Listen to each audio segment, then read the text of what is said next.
What's up, guys? I'm SaltEMike, and this is your Star Citizen Week in Review for June 20th, 2022. This week is all about making money, guys, but not for you. The servers are barely functioning. It's Alien Week, and we're going to talk about all that and a little bit more on today's Week in Review.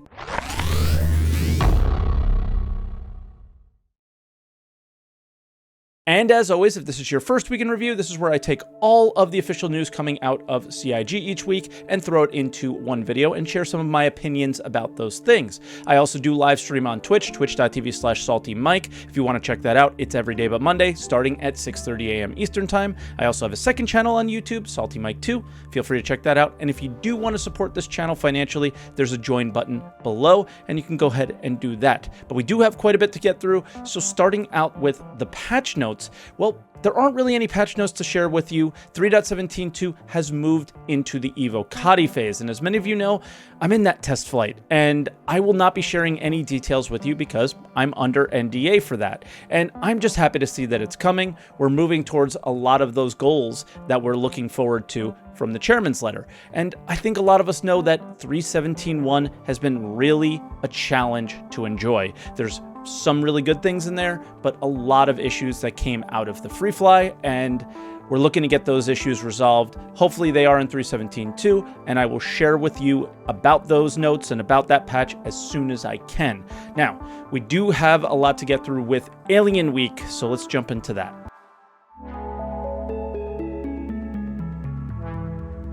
And Alien Week is always a couple weeks after the big Fleet Week funding drive, and it will cap off June with another huge funding drive, but this time for alien ships. It's meant to celebrate First Contact Day, which is an in-lore holiday that commemorates the first time humans met the Banu. And they start out with a Bar Citizen promotion, which we've been seeing a lot about, and basically they're just saying that you can get this little Banu cube replica that we've seen on the Banu Defender video for the first time, and the community lost their minds because, well, they have to leave their house to get this thing, and I don't think they really want to, but obviously not everybody lives near the studios, not everybody lives near a major metropolitan area, which is most likely where they will be going to other Bar Citizens, so they hinted at another way to get it, and we'll talk about that later in the video. Then they had the Intergalactic Drink-Off, which is your standard community team contest, you know, design a alien-inspired drink. It doesn't have to be alcoholic, though, and they'll pick the top 3 best ones. First place will get a Prowler plus the Harmony paint, which is a special paint that has just come out for Alien Week. Second place, a Defender plus the Harmony paint. And third, the Talon plus the Harmony paint. And then they had a poster contest, which is just like the Drink-Off, except you make a poster selling one of these alien ships. First place will get a Defender plus the Harmony paint. Second, Talon with the Harmony paint. And Nox is third with the paint as well. Then, the Banu translation post. This was a post where you can uncover a message from the Banu. They've done this in the past, it's really no big deal, but the first secret was on the little blue text that we just showed on screen. And you had to come up with, I think it was 4 secrets that would eventually lead to give you a code to get the Banu cube.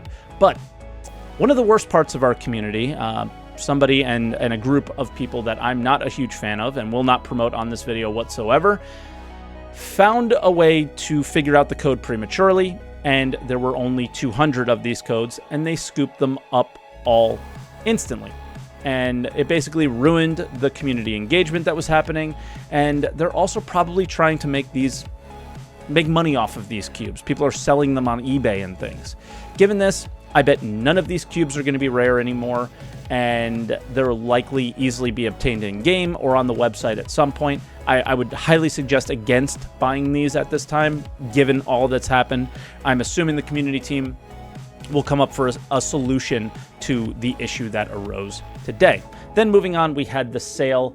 I don't know what to say here, really. There's, they take artificial limiting of ships where they're up for sale sometimes and not up others, and they place that on a lot of alien ships, as well as pricing them, we call it the alien tax in the community, above what other ships that are made for humans can do, like, you know, similar types like the The blade here is $275, but it's basically worthless for anything in the game currently. So there's a lot of things like that goes on with alien ships. But the one thing that I want to make of note here is that the Banu Merchantman has been raised by an additional $100 in price. It used to be $500 or maybe even $550. I can't even remember. Now it's $600. The original sale price for this thing, originally, way back when it was first one on sale, was $185.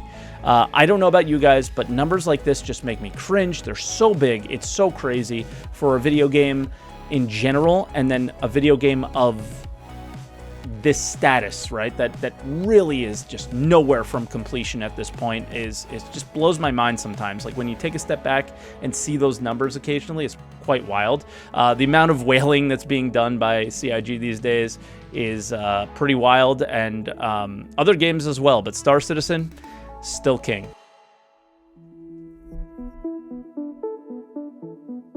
And for video updates, we start out with Inside Star Citizen, which was a Banu Merchantman walkthrough. This was a really great episode of Star Citizen Live, or Calling All Devs, maybe. I just didn't get that type of polish that you usually expect from an ISC episode, but at the same time, you have the studio being under construction, massive delays for 318, and not much to share about 317 too. So I expected a couple kind of nothing episodes or weeks coming up here, and this was definitely one of those. The external view is what they started with, and there was a lot of drama from the community about this. Many people from the community felt that it wasn't really looking like the concept at all, while others pointed out that it could have been the camera view and the camera angle that was making it look worse than it actually was. I don't care what the ship looks like on the outside. Star Citizen is meant to be played in first person, not third. I care about what it looks like on the inside and the functionality and how we're going to use it. And that's where I'm going to talk about the video with you guys. They started out showing the internals, and they're very gray box. The cockpit felt super weird to me, but I will certainly reserve my opinions on a lot of these areas until I see them more complete. The next major area they showed was the massive turret at the top of the room and where it will be housed. There was like a lot of nothingness in the room, and I imagine we'll see a lot more going on there in the future. They then went into a room that could have been very basic, and I think they did what Star Citizen does best, go over the top.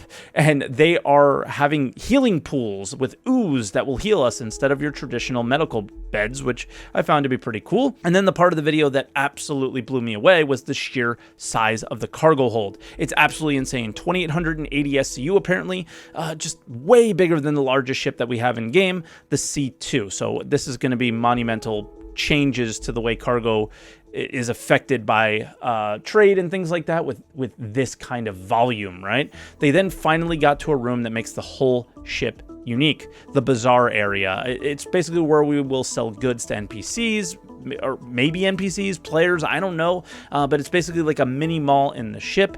And yeah, I don't know how much functionality we'll have with this when the ship comes out. I imagine it will be none, but the idea around it and the way it looks, I thought was pretty cool. And then lastly, they wrapped up the whole thing in a little bow with a more polished area of the ship. And I think it looks really great. I think this is like the bedroom area or some sort of meeting area. I'm very much looking forward to seeing more of the ship coming with this style, to be able to see a better understanding of what it looks like, the volume, the size, the functionality, what we can do with it. It should be really cool. And then moving on, we had a Star Citizen Live. It was called Alien Week Doodle, and the title immediately made me uninterested, right? Like, to be perfectly honest, I didn't watch this thing at all. I try to keep up to date with things with you guys, but I'm not spending an hour watching a developer draw a GN baby, and that's what it basically was just doodling a GN baby. And yeah, it kind of is what it is. Let me know if there was something really of note in that video, but I'm letting you know there, and it will be linked in the description down below if you're interested in something like that at all. And then other updates. Not much here. Basically just this sneak peek, which people think is the Parallax Electron Rifle, but I think the battery is really the peak here. It's showing upside down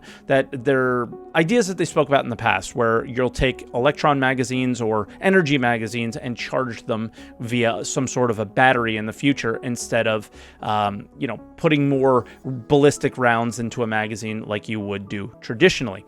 And guys, that'll do it for this week's video. So thank you so much for watching, everybody. I do really appreciate it. Again, a little bit of a nothing week this week, but Alien Week is pretty cool. Lots of alien ships, lots of kind of fun contests that are going on. One that was ruined by members of the community. So I hope you guys enjoyed it. Make sure you leave a like, comment down below, subscribe for more weeks in review. And again, like I said earlier, you can always use that join button to support the channel financially. I'm trying to go full time at some point. It's going to be a long time. It's going to take a lot of process, but any help you guys have out there is helpful, obviously. And guys, with that, I'll see you next week.